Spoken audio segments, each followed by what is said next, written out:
اور شوہر والی عورتیں بھی تم پر حرام ہیں مگر وہ جو قید ہو کر باندیوں کے طور پر تمہارے قبضے میں آ جائیں۔ یہ حکم اللہ نے تم کو لکھ دیا ہے، اور ان محرمات کے سوا دوسری عورتیں تم کو حلال ہیں، اس طرح سے کہ مال خرچ کر کے ان سے نکاح کر لو، بشرطے کہ نکاح سے مقصود عفت قائم رکھنا ہو، نہ کہ شہوت پرستی۔ تو جن عورتوں سے تم لطف اندوز ہوئے ان کا مہر جو مقرر کیا ہو ادا کر دو، اور اگر مقرر کرنے کے بعد آپس کی رضامندی سے مہر میں کمی بیشی کر لو تو تم پر کچھ گناہ نہیں۔ بے شک اللہ سب کچھ جاننے والا ہے، حکمت والا ہے۔ اور جو شخص تم میں سے مومن آزاد عورتوں سے نکاح کرنے کا مقدور نہ رکھے تو مومن باندیوں ہی سے جو تمہارے قبضے میں آ گئی ہوں نکاح کر لے، اور اللہ تمہارے ایمان کو اچھی طرح جانتا ہے۔ تم آپس میں ایک دوسرے کے ہم جنس ہو، پھر ان لونڈیوں کے ساتھ ان کے مالکوں سے اجازت حاصل کر کے نکاح کر لو، اور دستور کے مطابق ان کا مہر بھی ادا کر دو، بشرطے کہ وہ پاک دامن ہوں، نہ ایسی کہ کھلم کھلا بدکاری کریں اور نہ در پردہ دوستی کرنا چاہیں۔ پھر اگر وہ نکاح میں آ کر بدکاری کا ارتکاب کر بیٹھیں تو جو سزا آزاد عورتوں کے لیے ہے اس کی آدھی ان کو دی جائے۔ یہ باندھی کے ساتھ نکاح کرنے کی اجازت اس شخص کو ہے جسے گناہ کر بیٹھنے کا اندیشہ ہو، اور یہ بات کہ صبر کرو تمہارے لیے بہتر ہے، اور اللہ بخشنے والا ہے، مہربان ہے۔ اللہ چاہتا ہے کہ اپنی آیتیں تم سے کھول کھول کر بیان فرمائے اور تم کو اگلے لوگوں کے طریقے بتائے اور تم پر مہربانی کرے، اور اللہ جاننے والا ہے، حکمت والا ہے۔ اور اللہ تو چاہتا ہے کہ تم پر مہربانی کرے، اور جو لوگ اپنی خواہشوں کے پیچھے چلتے ہیں وہ چاہتے ہیں کہ تم سیدھے رستے سے بھٹک کر دور جا پڑو۔ اللہ چاہتا ہے کہ تم پر سے بوجھ ہلکا کرے، اور انسان طبعاً کمزور پیدا ہوا ہے۔ مومنو، ایک دوسرے کا مال ناحق نہ کھاؤ، ہاں اگر آپس کی رضامندی سے تجارت کا لین دین ہو اور اس سے مالی فائدہ حاصل ہو جائے تو وہ جائز ہے، اور اپنے آپ کو ہلاک نہ کرو، کچھ شک نہیں کہ اللہ تم پر مہربان ہے۔ اور جو زیادتی کرتے ہوئے اور ظلم سے ایسا کرے گا تو ہم اس کو عنقریب جہنم میں داخل کریں گے، اور یہ اللہ کو آسان ہے۔ اگر تم بڑے بڑے گناہوں سے جن سے تم کو منع کیا جاتا ہے پرہیز کرو گے تو ہم تمہارے چھوٹے چھوٹے گناہ معاف کر دیں گے اور تمہیں عزت کے مکانوں میں داخل کریں گے۔ اور جس چیز میں اللہ نے تم میں سے بعض کو بعض پر فضیلت دی ہے اس کی تمنا مت کرو۔ مردوں کو ان کاموں کا ثواب ہے جو انہوں نے کیے، اور عورتوں کو ان کاموں کا ثواب ہے جو انہوں نے کیے، اور اللہ سے اس کا فضل و کرم مانگتے رہو، کچھ شک نہیں کہ اللہ ہر چیز سے واقف ہے۔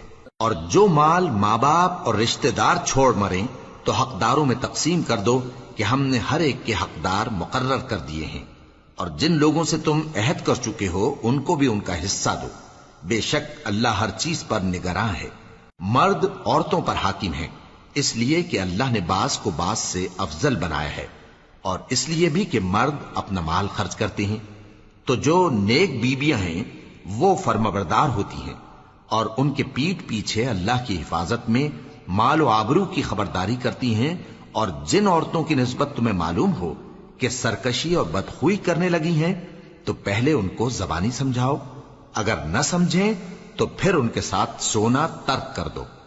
اگر اس پر بھی باز نہ آئیں تو زد و کوب کرو، پھر اگر تمہارا کہنا مان لیں تو پھر ان کو ایذا دینے کا کوئی بہانہ مت ڈھونڈو، بے شک اللہ بہت اونچا ہے، بڑا ہے۔ اور اگر تم لوگوں کو معلوم ہو کہ میاں بیوی میں انبن ہے تو ایک منصف مرد کے خاندان میں سے اور ایک منصف عورت کے خاندان میں سے مقرر کرو، وہ اگر صلح کرا دینی چاہیں گے تو اللہ ان میں موافقت پیدا کر دے گا۔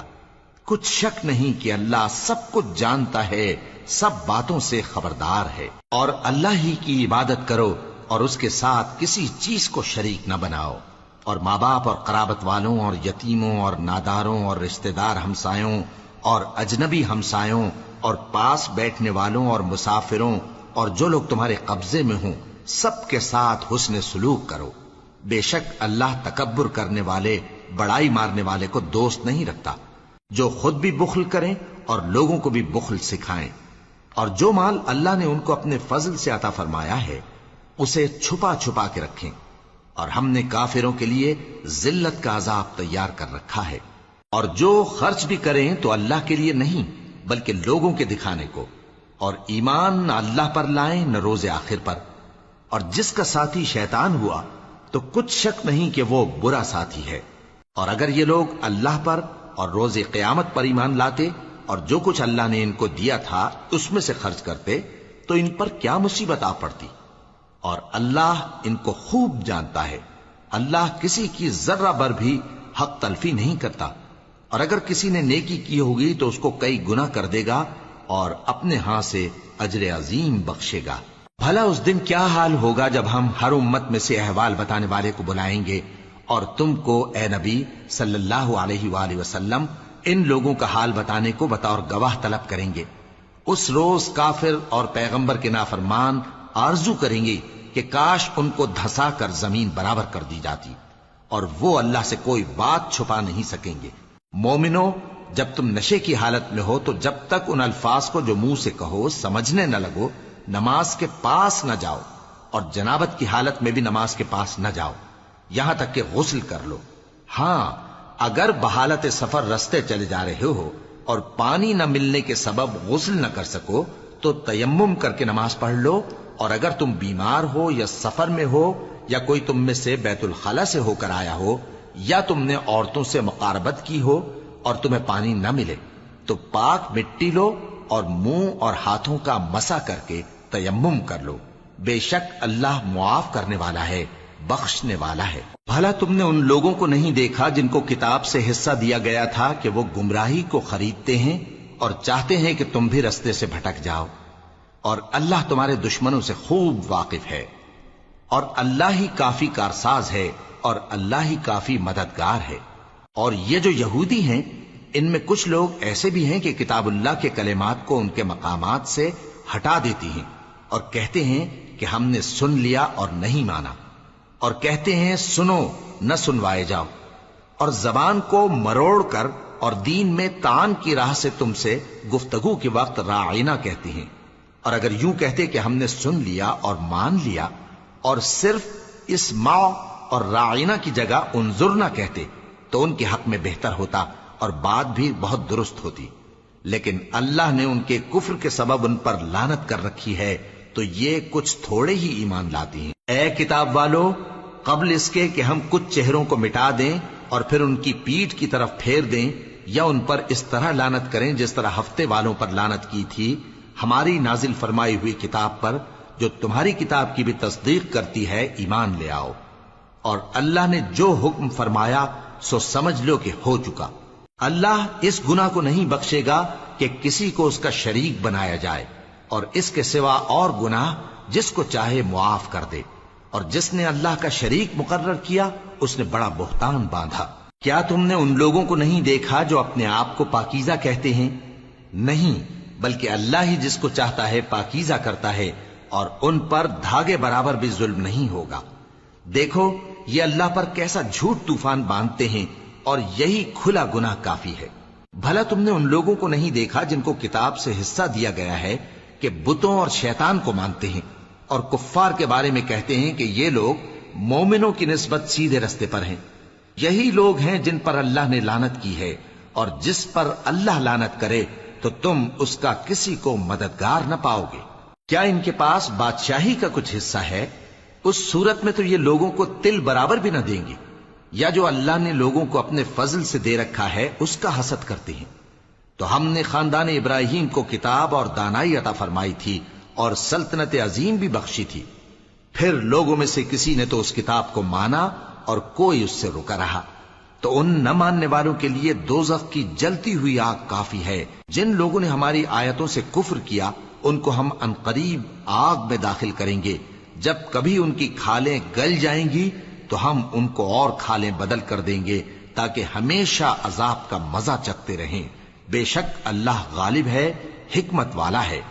اور جو لوگ ایمان لائے اور عمل نیک کرتے رہے ان کو ہم بہشتوں میں داخل کریں گے جن کے نیچے نہریں بہ رہی ہیں، وہ ان میں ہمیشہ ہمیشہ رہیں گے، وہاں ان کے لیے پاک بیویاں ہیں اور ان کو ہم گھنے سائے میں داخل کریں گے۔ مسلمانوں، اللہ تم کو حکم دیتا ہے کہ امانت والوں کی امانتیں ان کے حوالے کر دیا کرو، اور جب لوگوں میں فیصلہ کرنے لگو تو انصاف سے فیصلہ کیا کرو۔ اللہ تمہیں بہت خوب نصیحت کرتا ہے، بے شک اللہ سنتا ہے، دیکھتا ہے۔ مومنو، اللہ اور اس کے رسول کی فرما برداری کرو، اور جو تم میں سے صاحب حکومت ہیں ان کی بھی۔ پھر اگر کسی بات میں تم میں اختلاف واقع ہو تو اگر اللہ اور روز آخر پر ایمان رکھتے ہو تو اس میں اللہ اور اس کے رسول کے حکم کی طرف رجوع کرو۔ یہ بہت اچھی بات ہے اور اس کا انجام بھی اچھا ہے۔ کیا تم نے ان لوگوں کو نہیں دیکھا جو دعویٰ تو یہ کرتے ہیں کہ جو کتاب تم پر نازل ہوئی اور جو کتابیں تم سے پہلے نازل ہوئیں ان سب پر ایمان رکھتے ہیں، اور چاہتے یہ ہیں کہ اپنا مقدمہ اللہ کے باغی کے پاس لے جا کر فیصل کرائیں، حالانکہ ان کو حکم دیا گیا تھا کہ اس کو نہ مانیں، اور شیطان تو یہ چاہتا ہے کہ ان کو بہکا کر رستے سے دور ڈال دے۔ اور جب ان سے کہا جاتا ہے کہ جو حکم اللہ نے نازل فرمایا اس کی طرف رجوع کرو اور پیغمبر کی طرف آؤ، تو تم منافقوں کو دیکھتے ہو کہ تم سے گریز کرتے اور رکے جاتے ہیں۔ پھر کیسی ندامت کی بات ہے کہ جب ان کے اعمال کی شامت سے ان پر کوئی مصیبت واقع ہوتی ہے تو تمہارے پاس بھاگے آتے ہیں اور قسمیں کھاتے ہیں کہ واللہ ہمارا مقصود تو بھلائی اور مصالحت تھا۔ ان لوگوں کے دلوں میں جو جو کچھ ہے اللہ اس کو خوب جانتا ہے۔ تم ان کی باتوں کا کچھ خیال نہ کرو اور انہیں نصیحت کرو اور ان سے ایسی باتیں کہو جو ان کے دلوں میں اثر کر جائیں۔ اور ہم نے جو پیغمبر بھی بھیجا ہے تو اسی لیے بھیجا ہے کہ اللہ کے فرمان کے مطابق اس کا حکم مانا جائے۔ اور یہ لوگ جب اپنے حق میں ظلم کر بیٹھے تھے، اگر تمہارے پاس آتے اور اللہ سے بخشش مانگتے اور پیغمبر بھی ان کے لیے بخشش طلب کرتے تو اللہ کو معاف کرنے والا بڑا مہربان پاتے۔ پس تمہارے پروردگار کی قسم، یہ لوگ جب تک اپنے تنازعات میں تمہیں منصف نہ بنائیں اور جو فیصلہ تم کر دو اس سے اپنے دل میں تنگ بھی نہ ہوں بلکہ اس کو خوشی سے مان لیں، تب تک مومن نہیں ہوں گے۔ اور اگر ہم ان پر فرض کر دیتے کہ اپنے آپ کو قتل کر ڈالو یا اپنے گھر چھوڑ کر نکل جاؤ تو ان میں سے تھوڑے ہی لوگ ایسا کرتے، اور اگر یہ اس نصیحت پر کاربند ہوتے جو ان کو کی جاتی ہے تو ان کے حق میں بہتر اور دین میں زیادہ ثابت قدمی کا موجب ہوتا، اور اس صورت میں ہم ان کو اپنے ہاتھ سے اجر عظیم بھی عطا فرماتے اور ان کو سیدھا رستہ بھی دکھاتے۔ اور جو لوگ اللہ اور اس کے رسول کی اطاعت کرتے ہیں وہ قیامت کے روز ان لوگوں کے ساتھ ہوں گے جن پر اللہ نے بڑا فضل کیا، یعنی انبیاء اور صدیق اور شہید اور صالحین، اور ان لوگوں کی رفاقت بہت ہی خوب ہے۔ یہ اللہ کا فضل ہے اور اللہ جاننے والا کافی ہے۔ مومنو، جہاد کے لیے ہتھیار لے لیا کرو، پھر یا تو جماعت جماعت ہو کر نکلا کرو یا سب اکٹھے کوچ کیا کرو۔ اور تم میں کوئی ایسا بھی ہے کہ خواہ مخواہ دیر لگاتا ہے اور پیچھے رہ جاتا ہے، پھر اگر تم پر کوئی مصیبت پڑ جائے تو کہتا ہے کہ اللہ نے مجھ پر بڑی مہربانی کی کہ میں ان میں موجود نہ تھا۔ اور اگر اللہ تم پر فضل کرے تو اس طرح سے کہ گویا تم میں اس میں دوستی تھی ہی نہیں، افسوس کرتا اور کہتا ہے کہ کاش میں بھی ان کے ساتھ ہوتا تو مقصد عظیم حاصل ہوتا۔ اب جو لوگ آخرت کو خریدتے اور اس کے بدلے دنیا کی زندگی کو بیچنا چاہتے ہیں ان کو چاہیے کہ اللہ کی راہ میں جنگ کریں، اور جو شخص اللہ کی راہ میں جنگ کرے پھر شہید ہو جائے یا غلبہ پائے ہم عنقریب اس کو بڑا ثواب دیں گے۔ اور تم کو کیا ہوا ہے کہ اللہ کی راہ میں اور ان بے بس مردوں اور عورتوں اور بچوں کی خاطر نہیں لڑتے جو دعائیں کیا کرتے ہیں کہ اے پروردگار ہم کو اس شہر سے جس کے رہنے والے ظالم ہیں نکال کر کہیں اور لے جا، اور اپنی طرف سے کسی کو ہمارا حامی بنا اور اپنی ہی طرف سے کسی کو ہمارا مددگار مقرر فرما۔ جو مومن ہیں وہ تو اللہ کی راہ میں لڑتے ہیں اور جو کافر ہیں وہ شیطان کی راہ میں لڑتے ہیں، سو تم شیطان کے مددگاروں سے لڑو اور ڈرو مت، کیونکہ شیطان کا داؤ کمزور ہوتا ہے۔ بھلا تم نے ان لوگوں کو نہیں دیکھا جن کو پہلے یہ حکم دیا گیا تھا کہ اپنے ہاتھوں کو جنگ سے روکے رہو اور نماز پڑھتے اور زکات دیتے رہو، پھر جب ان پر جہاد فرض کر دیا گیا تو بعض لوگ ان میں سے لوگوں سے یوں ڈرنے لگے جیسے اللہ سے ڈرا کرتے ہیں، بلکہ اس سے بھی زیادہ، اور کہنے لگے کہ اے اللہ تو نے ہم پر جہاد جلد کیوں فرض کر دیا، تھوڑی مدت اور ہمیں کیوں مہلت نہ دی۔ اے پیغمبر ان سے کہہ دو کہ دنیا کا فائدہ بہت تھوڑا ہے اور بہت اچھی چیز تو پرہیزگار کے لیے نجات آخرت ہے، اور تم پر دھاگے برابر بھی ظلم نہیں کیا جائے گا۔ اے جہاد سے ڈرنے والو، تم کہیں رہو، موت تو تمہیں آ کر رہے گی، خواہ مضبوط قلعوں میں رہو. اور ان لوگوں کو اگر کوئی فائدہ پہنچتا ہے تو کہتے ہیں یہ اللہ کی طرف سے ہے، اور اگر کوئی مصیبت پہنچتی ہے تو اے پیغمبر تم سے کہتے ہیں کہ یہ آپ کی وجہ سے ہمیں پہنچی ہے. کہہ دو کہ رنج و راحت سب اللہ ہی کی طرف سے ہے. ان لوگوں کو کیا ہو گیا ہے کہ بات بھی نہیں سمجھ سکتے؟ اے آدم زاد، تجھ کو جو فائدہ پہنچے وہ اللہ کی طرف سے ہے، اور جو نقصان پہنچے وہ تیری ہی شامت اعمال کی وجہ سے ہے. اور اے نبی، ہم نے تم کو لوگوں کی ہدایت کے لیے پیغمبر بنا کر بھیجا ہے، اور اس بات کا اللہ ہی گواہ کافی ہے. جو شخص رسول کی فرما برداری کرتا ہے تو بے شک اس نے اللہ کی فرما برداری کی، اور جو نافرمانی کرے تو اے پیغمبر تمہیں ہم نے ان کا نگہبان بنا کر نہیں بھیجا. اور یہ لوگ منہ سے تو کہتے ہیں کہ آپ کی فرما برداری دل سے منظور ہے، مگر جب تمہارے پاس سے چلے جاتے ہیں تو ان میں سے بعض لوگ رات کو تمہاری باتوں کے خلاف مشورے کرتے ہیں، اور جو مشورے یہ کرتے ہیں اللہ ان کو لکھ لیتا ہے. سو ان کا کچھ خیال نہ کرو اور اللہ پر بھروسہ رکھو، اور اللہ ہی کافی کارساز ہے. بھلا یہ قرآن میں غور کیوں نہیں کرتے؟ اگر یہ اللہ کے سوا کسی اور کا کلام ہوتا تو اس میں وہ بہت سا اختلاف پاتے. اور جب ان کے پاس امن یا خوف کی کوئی خبر پہنچتی ہے تو اسے مشہور کر دیتی ہیں، حالانکہ اگر اس کو پیغمبر اور اپنے ذمہ داروں کے پاس پہنچاتے تو تحقیق کرنے والے اس کی تحقیق کر لیتے. اور اگر تم پر اللہ کا فضل اور اس کی مہربانی نہ ہوتی تو چند آدمیوں کے سوا تم سب شیطان کے پیرو ہو جاتے. سو اے پیغمبر اللہ کی راہ میں لڑو، تم اپنے سوا کسی کے ذمہ دار نہیں ہو. اور مومنوں کو بھی ترغیب دو، قریب ہے کہ اللہ کافروں کی لڑائی کو بند کر دے، اور اللہ شدید ترین جنگ کرنے والا ہے اور سزا دینے کے لحاظ سے بھی بہت سخت ہے. جو شخص نیک بات کی سفارش کرے تو اس کو اس کے ثواب میں سے حصہ ملے گا، اور جو بری بات کی سفارش کرے اس کو اس کے عذاب میں سے حصہ ملے گا. اور اللہ ہر چیز پر قدرت رکھتا ہے. اور جب تم کو کوئی دعا دے تو جواب میں تم اس سے بہتر کلمے سے اسے دعا دو یا انہی لفظوں سے دعا دو. بے شک اللہ ہر چیز کا حساب لینے والا ہے. اللہ وہ معبود برحق ہے کہ اس کے سوا کوئی عبادت کے لائق نہیں. وہ قیامت کے دن تم سب کو ضرور جمع کرے گا، اور اللہ سے بڑھ کر بات کا سچا کون ہوگا؟ اب کیا سبب ہے کہ مسلمانوں تم منافقوں کے بارے میں دو گروہ بن گئے ہو، حالانکہ اللہ نے ان کو ان کے کرتوتوں کے سبب اوندھا کر دیا ہے؟ کیا تم چاہتے ہو کہ جس شخص کو اللہ نے گمراہ رہنے دیا ہے اس کو رستے پر لے آؤ، اور جس شخص کو اللہ گمراہ رہنے دے تم اس کے لیے کبھی بھی رستہ نہیں پاؤ گے؟ وہ تو یہ چاہتے ہیں کہ جس طرح وہ خود کافر ہیں اسی طرح تم بھی کافر ہو کر سب برابر ہو جاؤ. تو جب تک وہ اللہ کی راہ میں وطن نہ چھوڑ جائیں ان میں سے کسی کو دوست نہ بنانا.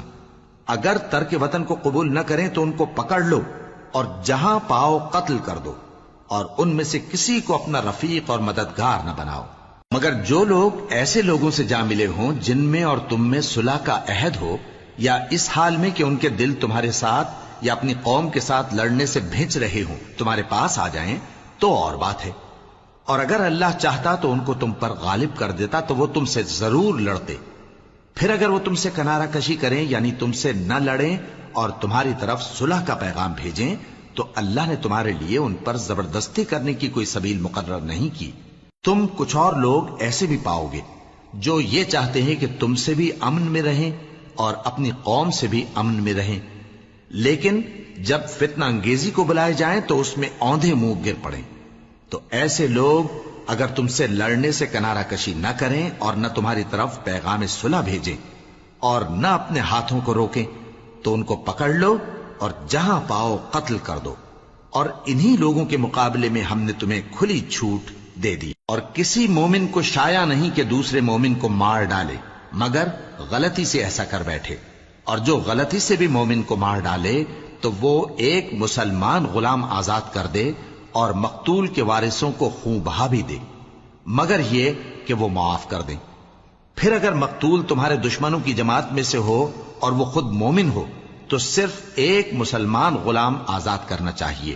اور اگر مقتول ایسے لوگوں میں سے ہو جن میں اور تم میں صلح کا عہد ہو تو وارثان مقتول کو خون بہا دینا اور ایک مسلمان غلام آزاد کرنا چاہیے. اور جس کو یہ میسر نہ ہو وہ متواتر 2 مہینے کے روزے رکھے.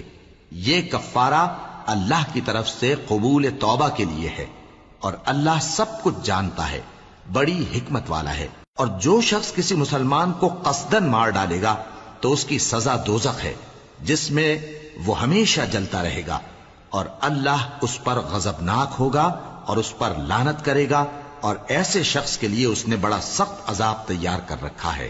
مومنو، جب تم اللہ کی راہ میں باہر نکلا کرو تو تحقیق سے کام لیا کرو، اور جو شخص تم کو سلام کرے اس سے یہ نہ کہو کہ تم مومن نہیں ہو، کہ اس سے تمہاری غرض یہ ہو کہ دنیا کی زندگی کا فائدہ حاصل کرو. سو اللہ کے پاس بہت سی غنیمتیں ہیں، تم بھی تو پہلے ایسے ہی تھے، پھر اللہ نے تم پر احسان کیا، چنانچہ آئندہ تحقیق کر لیا کرو. بے شک جو عمل تم کرتے ہو اللہ کو سب کی خبر ہے. جو مسلمان گھروں میں بیٹھ رہتے اور لڑنے سے جی چراتے ہیں اور کوئی عذر نہیں رکھتے، وہ اور جو اللہ کی راہ میں اپنے مال اور جان سے جہاد کرنے والے دونوں برابر نہیں ہو سکتے. مال اور جان سے جہاد کرنے والوں کو بیٹھ رہنے والوں پر اللہ نے درجے میں فضیلت بخشی ہے، اور بہترین انجام کا وعدہ اللہ نے سب سے کیا ہے. اور اجر عظیم کے لحاظ سے اللہ نے جہاد کرنے والوں کو بیٹھ رہنے والوں پر کہیں فضیلت بخشی ہے، یعنی اللہ کی طرف سے درجات میں اور بخشش میں اور رحمت میں. اور اللہ بڑا بخشنے والا ہے، بڑا مہربان ہے. جو لوگ اپنی جانوں پر ظلم کرتے ہیں، جب فرشتے ان کی جان قبض کرنے لگتے ہیں تو ان سے پوچھتے ہیں کہ تم کس حال میں تھے؟ وہ کہتے ہیں کہ ہم ملک میں عاجز و ناتواں تھے. فرشتے کہتے ہیں کیا اللہ کا ملک فراخ نہیں تھا کہ تم اس میں ہجرت کر جاتے؟ پس ایسے لوگوں کا ٹھکانہ دوزخ ہے، اور وہ بری جگہ ہے لوٹنے کی. ہاں، جو مرد اور عورتیں اور بچے بے بس ہیں کہ نہ تو کوئی تدبیر کر سکتے ہیں اور نہ رستہ ہی جانتے ہیں، تو قریب ہے کہ اللہ ایسوں کو معاف کر دے، اور اللہ بڑا معاف کرنے والا ہے، بڑا بخشنے والا ہے. اور جو شخص اللہ کی راہ میں گھر بار چھوڑ جائے وہ زمین میں بہت سی رہنے کی جگہ اور کشائش پائے گا. اور جو شخص اللہ اور اس کے رسول کی طرف ہجرت کر کے گھر سے نکل جائے پھر اس کو موت آ پکڑے تو اس کا ثواب اللہ کے ذمے ہو چکا، اور اللہ بڑا بخشنے والا ہے، بڑا مہربان ہے. اور جب تم سفر کو جاؤ تو تم پر کچھ گناہ نہیں کہ نماز کو کم کر کے پڑھو، بشرطے کہ تم کو خوف ہو کہ کافر لوگ تم کو ستائیں گے. بے شک کافر تمہارے کھلے دشمن ہیں. اور اے پیغمبر، جب تم ان مجاہدین کے لشکر میں ہو اور ان کو نماز پڑھانے لگو تو چاہیے کہ ان کی ایک جماعت تمہارے ساتھ مسلح ہو کر کھڑی رہے. جب وہ سجدہ کر چکے تو تم سے پیچھے چلے جائیں، اور دوسری جماعت جس نے نماز نہیں پڑھی ان کی جگہ آئے اور ہوشیار اور مسلح ہو کر تمہارے ساتھ نماز ادا کرے. کافر تو چاہتے ہی ہیں کہ تم ذرا اپنے ہتھیاروں اور سامان سے غافل ہو جاؤ کہ تم پر یکبارگی حملہ کر دیں. اور اگر تم بارش کے سبب تکلیف میں ہو یا بیمار ہو تو تم پر کچھ گناہ نہیں کہ ہتھیار اتار رکھو، مگر اپنا بچاؤ ضرور کر رکھو.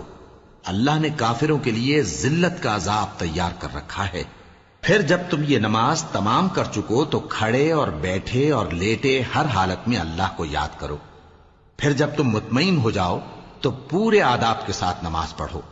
بے شک نماز کا مومنوں پر اوقات مقررہ میں ادا کرنا فرض ہے، اور ان کفار کا پیچھا کرنے میں سستی نہ کرنا.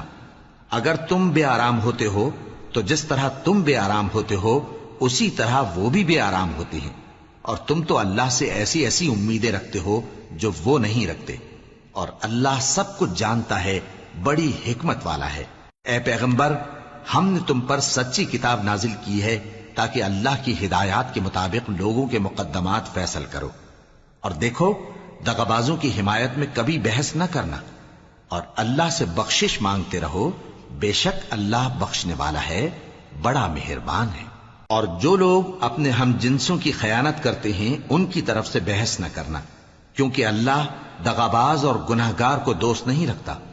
یہ لوگوں سے تو چھپتے ہیں اور اللہ سے نہیں چھپتے، حالانکہ جب یہ راتوں کو ایسی باتوں کے مشورے کیا کرتے ہیں جن کو وہ پسند نہیں کرتا تو وہ ان کے ساتھ ہوا کرتا ہے، اور اللہ ان کے تمام کاموں کا احاطہ کیے ہوئے ہے. بھلا تم لوگ دنیا کی زندگی میں تو ان کی طرف سے بحث کر لیتے ہو، سو قیامت کے دن ان کی طرف سے اللہ کے ساتھ کون بحث کرے گا اور کون ان کا وکیل بنے گا؟ اور جو شخص کوئی برا کام کر بیٹھے یا اپنے حق میں ظلم کر لے پھر اللہ سے بخشش مانگے تو اللہ کو بڑا بخشنے والا بڑا مہربان پائے گا. اور جو کوئی گناہ کرتا ہے تو اس کا وبال اسی پر ہے، اور اللہ سب کچھ جاننے والا ہے، حکمت والا ہے. اور جو شخص کوئی قصور یا گناہ تو خود کرے لیکن اس کا الزام کسی بے گناہ پر ڈال دے تو اس نے بہتان اور کھلے گناہ کا بوجھ اپنے سر پر رکھا. اور اے نبی، اگر تم پر اللہ کا فضل اور اس کی مہربانی نہ ہوتی تو ان میں سے ایک جماعت تم کو بہکانے کا قصد کر ہی چکی تھی، اور یہ اپنے سوا کسی کو بہکا نہیں سکتے اور نہ تمہارا کچھ بگاڑ سکتے ہیں. اور اللہ نے تم پر کتاب اور حکمت نازل فرمائی ہے اور تمہیں وہ باتیں سکھائی ہیں جو تم نہیں جانتے تھے، اور تم پر تو اللہ کا بڑا فضل رہا ہے. ان لوگوں کی بہت سی سرگوشیاں اچھی نہیں. ہاں، اس شخص کی سرگوشی اچھی ہو سکتی ہے جو خیرات یا نیک بات یا لوگوں میں صلح کرنے کو کہے، اور جو ایسے کام اللہ کی خوشنودی حاصل کرنے کے لیے کرے گا تو ہم اس کو بڑا ثواب دیں گے.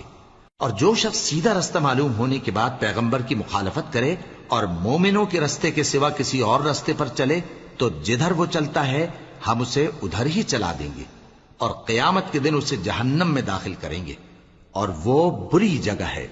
اللہ اس گناہ کو نہیں بخشے گا کہ کسی کو اس کا شریک بنایا جائے، اور اس کے سوا اور گناہ جس کو چاہے گا بخش دے گا. اور جس نے اللہ کے ساتھ شریک بنایا تو بے شک وہ رستے سے دور جا پڑا. یہ لوگ اللہ کے سوا جو پرستش کرتے ہیں تو کچھ دیویوں کی، اور پکارتے بھی ہیں تو شیطان سرکش ہی کو، جس پر اللہ نے لعنت کی ہے.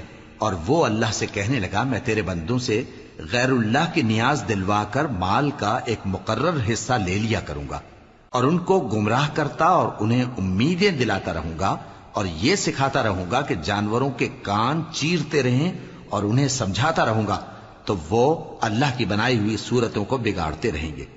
اور جس شخص نے اللہ کو چھوڑ کر شیطان کو دوست بنایا وہ صاف صاف گھاٹے میں رہا. وہ ان کو وعدے دیتا ہے اور امیدیں دلاتا ہے، اور جو کچھ شیطان انہیں وعدے دیتا ہے وہ دھوکہ ہی دھوکہ ہے. ایسے لوگوں کا ٹھکانہ جہنم ہے، اور وہ وہاں سے کوئی راہ فرار نہیں پا سکیں گے. اور جو لوگ ایمان لائے اور نیک کام کرتے رہے ان کو ہم بہشتوں میں داخل کریں گے جن کے نیچے نہریں جاری ہیں، وہ ہمیشہ ہمیشہ ان میں رہیں گے. یہ اللہ کا سچا وعدہ ہے، اور اللہ سے زیادہ بات کا سچا کون ہو سکتا ہے. مسلمانوں، نجات نہ تو تمہاری آرزوؤں پر ہے اور نہ اہل کتاب کی آرزوؤں پر. جو شخص برائی کرے گا اسے اسی طرح کا بدلہ دیا جائے گا، اور وہ اللہ کے سوا نہ کسی کو حمایتی پائے گا اور نہ مددگار. اور جو نیک کام کرے گا مرد ہو یا عورت جبکہ وہ صاحب ایمان بھی ہو تو ایسے لوگ بہشت میں داخل ہوں گے، اور ان کی تل برابر بھی حق تلفی نہ کی جائے گی. اور اس شخص سے اچھا کس کا دین ہو سکتا ہے جس نے اللہ کے آگے سر جھکا دیا اور وہ نیکوکار بھی ہے. اور ابراہیم کے دین کا پیرو ہے جو یکسو یعنی ایک اللہ کے ہو رہے تھے، اور اللہ نے ابراہیم کو اپنا دوست بنایا تھا. اور آسمان اور زمین میں جو کچھ ہے سب اللہ ہی کا ہے، اور اللہ ہر چیز کا احاطہ کیے ہوئے ہے. اے پیغمبر، لوگ تم سے یتیم عورتوں کے بارے میں فتویٰ طلب کرتے ہیں، کہہ دو کہ اللہ تم کو ان کے ساتھ نکاح کرنے کے معاملے میں اجازت دیتا ہے، اور جو حکم اس کتاب میں پہلے دیا گیا ہے وہ ان یتیم عورتوں کے بارے میں ہے جن کو تم ان کا حق تو دیتے نہیں اور خواہش رکھتے ہو کہ ان کے ساتھ نکاح کر لو، اور نیز بیچارے بے کس بچوں کے بارے میں. اور یہ بھی حکم دیتا ہے کہ یتیموں کے بارے میں انصاف پر قائم رہو، اور جو بھلائی تم کرو گے تو بے شک اللہ اس کو جانتا ہے. اور اگر کسی عورت کو اپنے خاوند کی طرف سے زیادتی یا بے رخی کا اندیشہ ہو تو میاں بیوی پر کچھ گناہ نہیں کہ آپس میں کسی قرارداد پر صلح کر لیں، اور صلح خوب چیز ہے. اور طبیعتیں تو خود غرضی کی طرف مائل ہوتی ہی ہیں. اور اگر تم نیکوکاری اور پرہیزگاری کرو گے تو اللہ تمہارے سب کاموں سے واقف ہے. اور تم خواہ کتنا ہی چاہو بیویوں میں ہرگز عدل نہیں کر سکو گے. تو ایسا بھی نہ کرنا کہ ایک ہی کی طرف ڈھل جاؤ اور دوسری کو ایسی حالت میں چھوڑ دو کہ گویا ادھر میں لٹک رہی ہے. اور اگر آپس میں مصالحت کر لو اور پرہیزگاری کرو تو اللہ بخشنے والا ہے، بڑا مہربان ہے. اور اگر میاں بیوی ایک دوسرے سے جدا ہو جائیں تو اللہ ہر ایک کو اپنی وسعت سے غنی کر دے گا، اور اللہ کشائش والا ہے، حکمت والا ہے. اور جو کچھ آسمانوں میں اور جو کچھ زمین میں ہے سب اللہ ہی کا ہے۔ اور جن لوگوں کو تم سے پہلے کتاب دی گئی تھی ان کو بھی اور اے نبی تم کو بھی ہم نے حکم تاکیدی کیا ہے کہ اللہ سے ڈرتے رہو، اور اگر تم لوگ کفر کرو گے تو سمجھ رکھو کہ جو کچھ آسمانوں میں اور جو کچھ زمین میں ہے سب اللہ ہی کا ہے، اور اللہ بے نیاز ہے، لائق حمد و ثنا ہے۔ اور پھر سن رکھو کہ جو کچھ آسمانوں میں اور جو کچھ زمین میں ہے سب اللہ ہی کا ہے، اور اللہ ہی کارساز کافی ہے۔ لوگو اگر وہ چاہے تو تم کو فنا کر دے اور تمہاری جگہ اور لوگوں کو پیدا کر دے، اور اللہ اس بات پر پوری طرح قادر ہے۔ جو شخص دنیا ہی کے ثواب کا طالب ہو تو اسے معلوم ہو کہ اللہ کے پاس دنیا اور آخرت دونوں کا ثواب موجود ہے، اور اللہ سنتا ہے، دیکھتا ہے۔ اے ایمان والو، انصاف پر قائم رہو اور اللہ کے لیے سچی گواہی دو، خواہ یہ تمہارے اپنے خلاف یا تمہارے ماں باپ اور رشتہ داروں کے خلاف ہی ہو۔ اگر کوئی امیر ہے یا فقیر تو اللہ ان دونوں کا زیادہ خیر خواہ ہے، پس تم خواہش نفس کے پیچھے چل کر عدل کو نہ چھوڑ دینا۔ اگر تم لگی لپٹی بات کہو گے یا سچائی سے پہلو تہی کرو گے تو جان رکھو اللہ تمہارے سب کاموں سے واقف ہے۔ مومنو، اللہ پر اور اس کے رسول پر اور جو کتاب اس نے اپنے اس پیغمبر پر نازل کی ہے اور جو کتابیں اس سے پہلے نازل کی تھیں سب پر ایمان رکھو، اور جو شخص اللہ اور اس کے فرشتوں اور اس کی کتابوں اور اس کے پیغمبروں اور روز قیامت سے کفر کرے وہ رستے سے بھٹک کر دور جا پڑا۔ جو لوگ ایمان لائے پھر کافر ہو گئے، پھر ایمان لائے پھر کافر ہو گئے، پھر کفر میں بڑھتے گئے، ان کو اللہ نہ تو بخشے گا اور نہ انہیں سیدھا رستہ دکھائے گا۔ اے پیغمبر، منافقوں یعنی دو رخے لوگوں کو بشارت سنا دو کہ ان کے لیے دکھ دینے والا عذاب تیار ہے۔ وہ جو مومنوں کو چھوڑ کر کافروں کو دوست بناتے ہیں، کیا یہ ان کے ہاں عزت حاصل کرنی چاہتے ہیں؟ سو عزت تو سب اللہ ہی کی ہے، اور اللہ نے تم مومنوں پر اپنی کتاب میں یہ حکم نازل فرمایا ہے کہ جب تم کہیں سنو کہ اللہ کی آیتوں سے انکار ہو رہا ہے اور ان کی ہنسی اڑائی جا رہی ہے تو جب تک وہ لوگ اور باتیں نہ کرنے لگیں ان کے پاس مت بیٹھو، ورنہ تم بھی انہی جیسے شمار ہوگے۔ کچھ شک نہیں کہ اللہ منافقوں اور کافروں سب کو دوزخ میں اکٹھا کرنے والا ہے جو تم کو دیکھتے رہتے ہیں۔ پھر اگر اللہ کی طرف سے تم کو فتح ملے تو کہتے ہیں کیا ہم تمہارے ساتھ نہ تھے، اور اگر کافروں کو فتح نصیب ہو تو ان سے کہتے ہیں کہ کیا ہم تم پر غالب نہیں تھے اور تم کو مسلمانوں کے ہاتھ سے بچایا نہیں۔ اب اللہ تم سب میں قیامت کے دن فیصلہ کر دے گا، اور اللہ کافروں کو مومنوں پر ہرگز غلبہ نہیں دے گا۔ منافق ان چالوں سے اپنے نزدیک اللہ کو دھوکہ دیتی ہیں، یہ اس کو کیا دھوکہ دیں گے، وہ انہی کو دھوکے میں ڈالنے والا ہے۔ اور جب یہ نماز کو کھڑے ہوتے ہیں تو سست اور کاہل ہو کر صرف لوگوں کے دکھانے کو اور اللہ کو یاد ہی نہیں کرتے مگر بہت کم، ڈاواں ڈول ہو رہی ہیں، نہ ان کی طرف ہوتے ہیں نہ ان کی طرف، اور جس کو اللہ بھٹکائے تو تم اس کے لیے کبھی بھی رستہ نہ پاؤ گے۔ اے اہل ایمان، مومنوں کے سوا کافروں کو دوست نہ بناؤ۔ کیا تم چاہتے ہو کہ اپنے اوپر اللہ کا صریح الزام لو؟ کچھ شک نہیں کہ منافق لوگ دوزخ کے سب سے نچلے درجے میں ہوں گے اور تم ان کا کسی کو مددگار نہ پاؤ گے۔ ہاں، جنہوں نے توبہ کی اور اپنی حالت کو درست کر لیا اور اللہ کی رسی کو مضبوط پکڑ لیا اور خالص اللہ کے حکم بردار ہو گئے تو ایسے لوگ مومنوں کے ساتھ ہوں گے، اور اللہ ان قریب مومنوں کو بڑا ثواب دے گا۔ اگر تم لوگ اللہ کے شکر گزار ہو اور اس پر ایمان لے آؤ تو اللہ تم کو عذاب دے کر کیا کرے گا، اور اللہ تو قدر شناس ہے، دانا ہے۔